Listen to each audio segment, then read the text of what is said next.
Assalamualaikum warahmatullahi wabarakatuh. Waalaikumsalam warahmatullahi wabarakatuh. Alhamdulillah nahmaduhu nusallim ala rasulil karim wa ala alihi washabbihi ajma'in.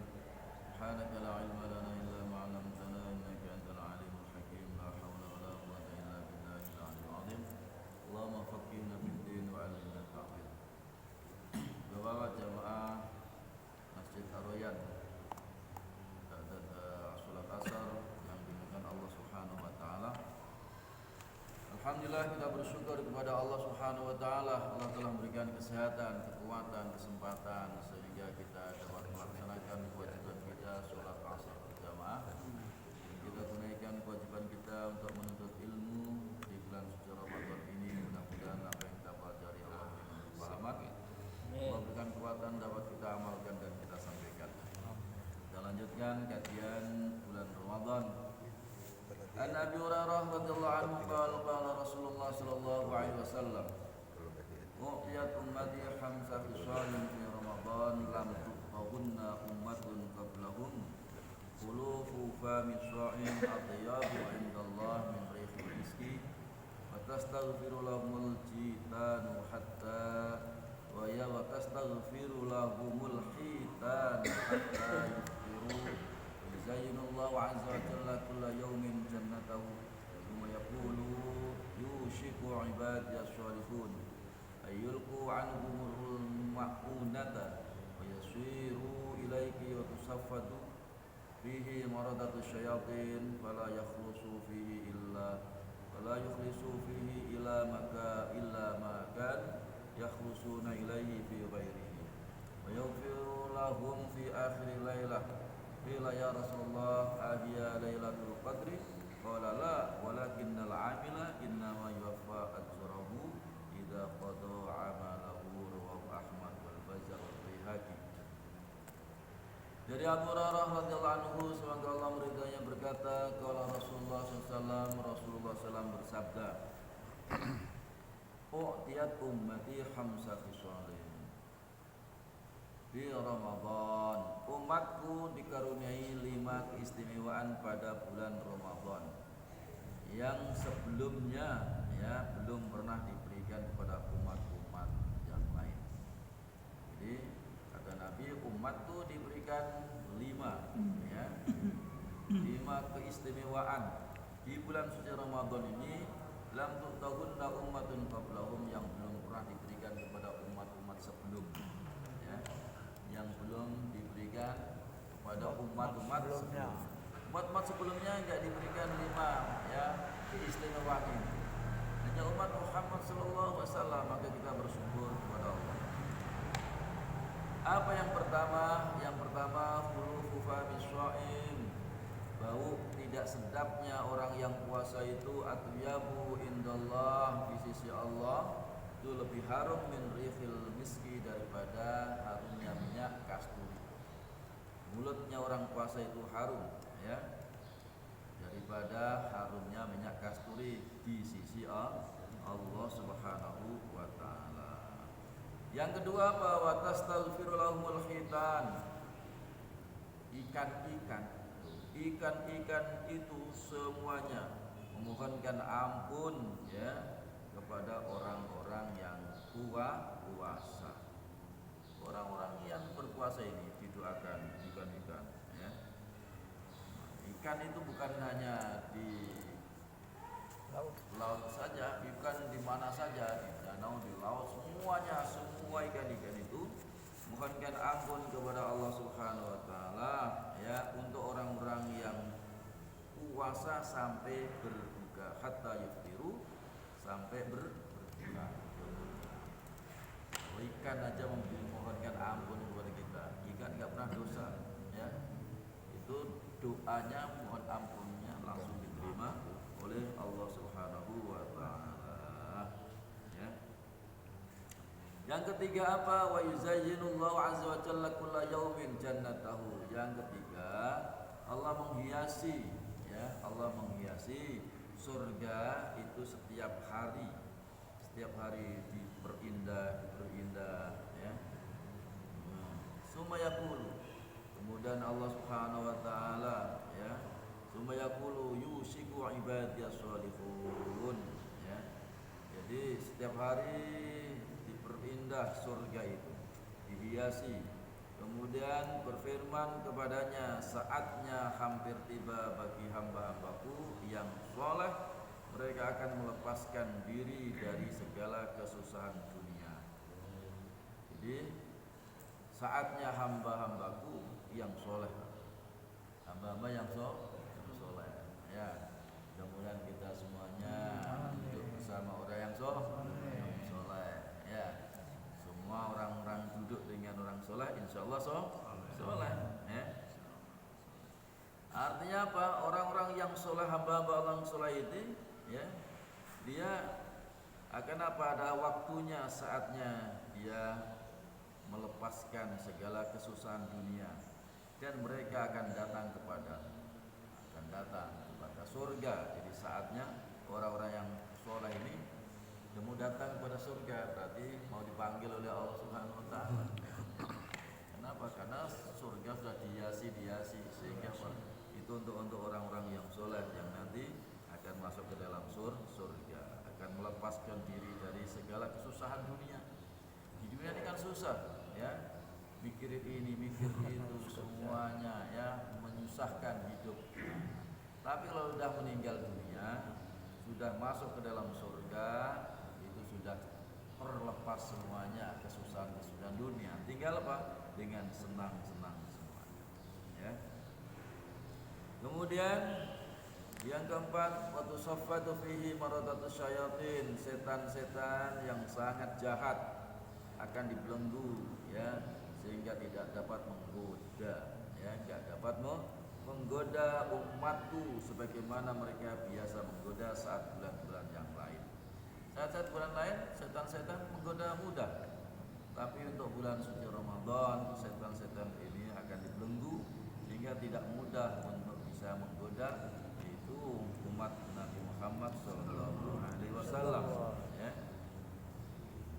Jadi yang perlu kita pikirkan di bulan suci Ramadan ini, kita mudah untuk amalan-amalan yang baik.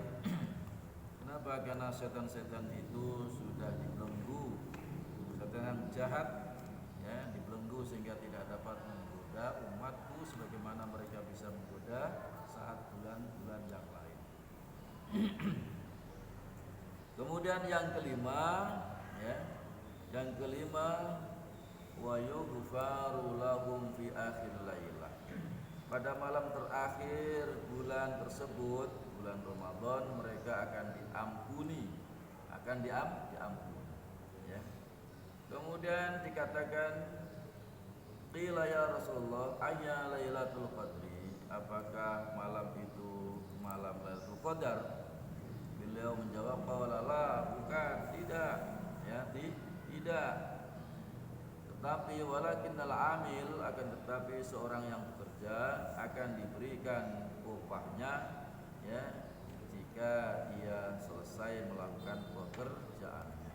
Dia orang yang kerja itu akan diberikan upahnya. Jadi kita kerja sebulan, walakinnal amila innama yuwaffa ajruhu idza qada amala. Kalau sudah selesai kerja kita puasa sebulan, maka nanti setelah akhir daripada malam, yaitu malam, ya, Ramadan, berarti malam mau lebaran. Nah, itu sudah diampuni dosa-dosanya kita, berikan ganjaran-ganjaran, upah-upah yang kita kerjakan selama di bulan suci Ramadan. Maka di bulan suci Ramadan ini kita bekerja yang banyak. Kalau kerjanya banyak, dapat pahalanya banyak. Kalau kerjanya itu cuma santai-santai sedikit, ya dapat sedikit walaupun di bulan Ramadan, ya. Tapi jangan bilang lumayan daripada yang enggak, jangan begitu, ya. Kalau bulan Ramadan adalah bulan musabaqah, bulan berlomba-lomba untuk kebaikan, maka banyak-banyak kita isi dengan kebaikan. Bukankah kita orang-orang yang ahli puasa ini dirindukan oleh bidadari-bidadari? Ya, dirindukan surga-surga, merindukan kita. Surga yang 8 surga itu, pintu surga 8 itu sangat merindukan kepada orang yang yang puasa. Orang yang puasa yang bagaimana? Orang yang puasa yang tentu dia kerjanya di bulan Ramadan ini yang banyak. Minimal di dalam hadis Nabi sallallahu alaihi wasallam bersabda al jannatu mustaqatun ila arba'ati nafarin. Surga itu sangat rindu kepada 4 golongan ini. Nah, mudah-mudahan kita ini 4-4-nya itu bisa sehingga kita dirindukan surga. Surga itu rindu, tapi sesungguhnya yang rindu yaitu bidadari. Karena surga itu kan satu bangunan, ya, tempat. Tapi yang di dalamnya itu kan kenikmatan surga, bidadari dalam surga. Itu yang rindu. Ya.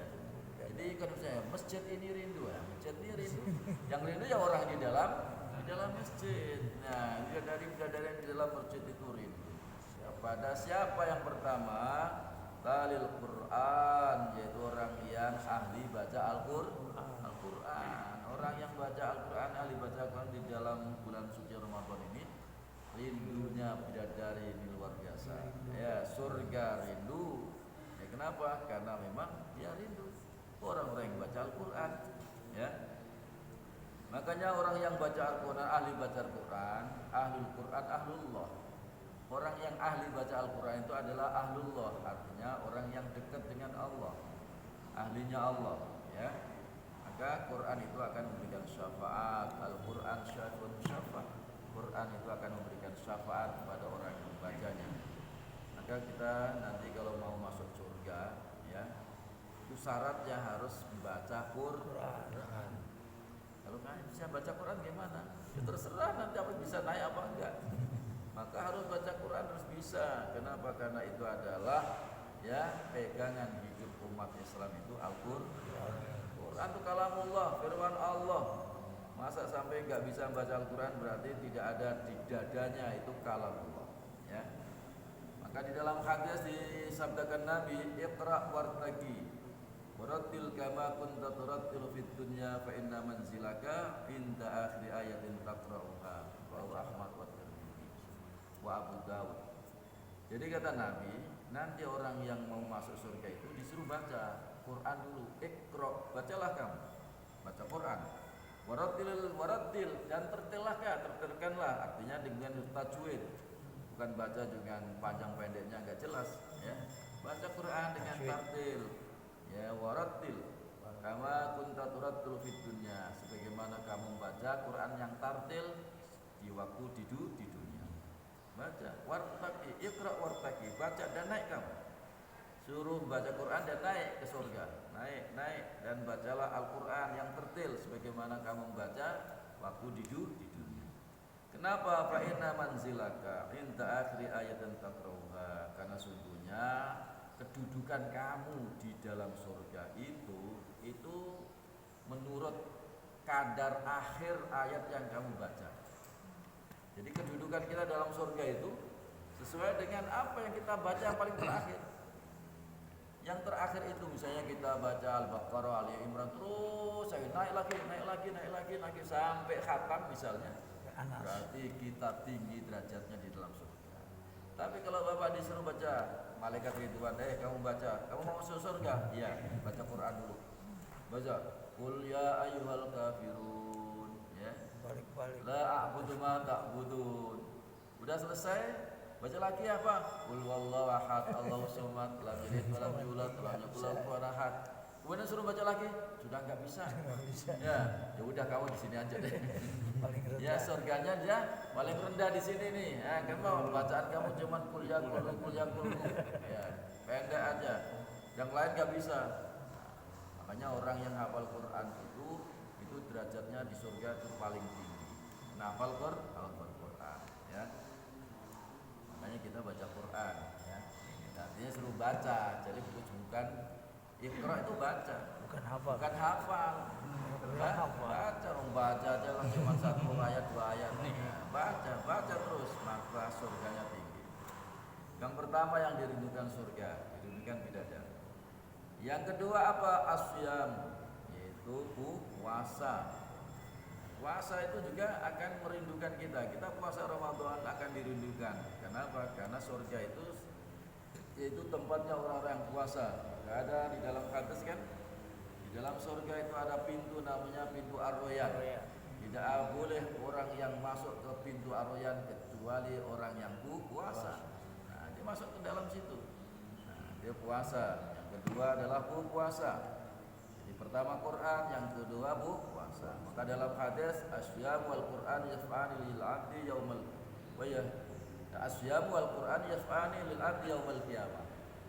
Quran dan puasa itu akan memberikan syafaat kepada seorang hamba besok pada hari kiamat, akan diberikan syafaat. Maka apa kata ya puasa, yaqulu syam rabbi inni mana'tu, kata puasa, ya Rabb aku cegah dia, larang dia jangan sampai makan, jangan sampai minum di siang hari, dia puasa ya, maka syafi'ni fihi, berikanlah kami untuk bisa memberi syafaat kepada dia, diberi syafaat ya. Kemudian juga Quran juga berkata ya, apa kata Quran, wa yaqulul Quran rabbi mana'tuhum nauma bil laili, ya Rabb aku larang dia ya untuk jangan tidur, supaya apa? Baca Quran. Makanya dia baca Quran ya. Malam hari baca Quran, maka syafi'ni fihi, berikanlah syafaat ya untuk orang yang baca Al-Quran. Akhirnya apa? Akhirnya diberi syafaat, sehingga kita diberi syafaat dari puasa, dari Al-Quran. Karena Al-Quran itu sebetulnya ibadah yang paling tinggi, kata Nabi, afdhalul ibadat ummati qiraatul Quran. Ibadah yang utama, yang lebih utama bagi hamba, bagi umatku adalah membaca Al-Quran. Jadi nilainya itu lebih tinggi daripada zikir itu, paling tinggi adalah baca Al-Quran. Ibadah yang paling tinggi adalah baca Al-Quran ya. Makanya kita banyak baca Al-Quran. Kemudian yang ketiga yang dirindukan surga apa? Wa mut'imul ji'an, yaitu orang yang memberi makan orang yang puasa. Di sini ji'an lapar itu ya yang puasa. Bukan ngasih makan orang di jalan yang lapar enggak puasa kasih makan. Bisa Jalan dikasih. ya, orangnya di jalan-jalan Belum tentu puasa dikasih. itu enggak, yang puasa yang dikasih buka puasa, yang kasih makan ya, bukan orang yang enggak puasa kemudian dikasih ya, karena dia lapar dikasih, bukan ya. Itu kenapa? Karena kita memberi makan orang yang puasa itu kita dapat pahalanya orang yang puasa ya. Dan di dalam hadis Nabi bersabda, Abdul Sodaqah fi syahr Ramadan ya, seutama-utama sedekah di bulan Ramadan. Seutama sedekah di bulan Ramadan. Di luar Ramadan ya bagus, tapi lebih bagus di bulan Ramadan ya. Kemudian yang ketiga apa? Yang ketiga wahifdzil lisan, menjaga lisan. Menjaga lisan dari apa? Perkataan yang enggak baik. Bohong ya, ghibah, adu domba, yaitu apa? Saksi palsu, artinya perkataan yang bohong, itu semuanya itu adalah enggak bagus. Maka dijaga. Ya, kenapa? Karena memang apa tadi? Menjaga lisan itu paling berat, berat. Orang yang bisa menjaga lisannya dari perkataan bohong, dari segala macam yang tidak baik, ya, itu akan dijamin dia akan dimasukkan ke dalam surga. Ya, kata Nabi, man admanu li ma baina lihiyaihi wa ma baina fakhidaihi admanu li lahul jannah. Barang siapa yang bisa menjaga di antara dua rahangnya, yaitu mulut, bisa menjaga dari perkataan yang jelek, yang nyakiti orang, ya, perkataan yang tidak baik, dan apa yang di antara yaitu dua paha, bisa menjaga dari perbuatan yang fahsya, ya, perbuatan zina, ya, biasanya antara dua paha. Karena kalau disebutkan langsung bahasanya itu kan mungkin ya nggak bagus. Jadi Nabi subhanallah ya bahasanya itu lembut, bahasanya itu antara dua paha. Kan sudah tahu sendiri ya. Yang mulut juga nggak langsung luput di antara dua rahang. Siapa yang bisa menjaga dua-duanya, mulut atas dan mulut bawah, maka dijamin dia masuk surga. Ya, itu yang paling berat ya, menjaga mulut atas, mulut bawah. Mulut atas selamat, mulut bawah kelayaran ya, mulut bawah kemana-mana. Nah itu yang, tapi kalau bisa jaga itu insya Allah ya. Itu yang paling berat. Mudah-mudahan kita bisa menjaga empat-empatnya tadi, yaitu baca Al-Quran, kemudian puasa di bulan suci Ramadan, kemudian memberi makan orang yang puasa, dan menjaga lesan dari perkataan yang tidak baik, maka itu dirindukan surga. Mudah-mudahan kita semuanya dirindukan surga. Marhaban ya syahr Ramadan, marhaban syahr siyami, marhaban ya syahr Ramadan, marhaban syahr qiyami, marhaban ya syahr Ramadan, marhaban syahr siyami, marhaban ya syahr Ramadan, marhaban syahr qiyami. Demikianlah yaitu kajian sore, mudah-mudahan ada manfaatnya bagi kita semuanya, amin ya rabbal alamin. Tutup dengan doa kifarat majelis. Subhanallah wa bihamdihi, subhanallah wa hamdihi, asyhadu an la ilaha illa anta, astaghfiruka wa atubu ilaik. Assalamualaikum warahmatullahi